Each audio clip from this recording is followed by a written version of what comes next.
एक महत्त्वाची बातमी आहे। मनसे नेते संदीप देशपांडेंना अज्ञात व्यक्तीकडून शिवीगाळ करण्यात आली आहे। शिवीगाळ करत संदीप देशपांडे यांना अज्ञाताकडून धमकी देखील देण्यात आली आहे। देशपांडेंकडून शिवाजी पार्क पोलीस ठाण्यामध्ये तक्रार देखील दाखल करण्यात आली आहे। तर संदीप देशपांडेंकडूनही धमकी देणाऱ्याला शिवीगाळ करण्यात आल्याचं कळतंय। TV9 मराठी या ऑडिओ क्लिपची पुष्टी करत नाही। हॅलो, हा शिवी कशाला देत आहे? अरे तू शिवी दिलीस ना पहिले मला, तू दिली की दिलीस? तू दिली दे. तुझ्या तुला ना महाराज कधी ते जाऊ दे, तुझी अवकात नाही तेवढी। ए, तुझी अवकात आहे का रे भैया? हा भैया हा, कोणाला तू म्हणतो फोन ना? केला?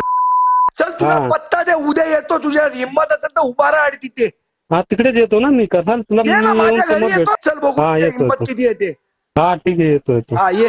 हा बघ तू हिंमत, बघ हिंमत येतो। कधी यायचं ते सांग। ए जा रे भैया चला। ए काय म्हणतो भैया? तिच्या आईला एक सीट आणून निवडून आणून दाखव।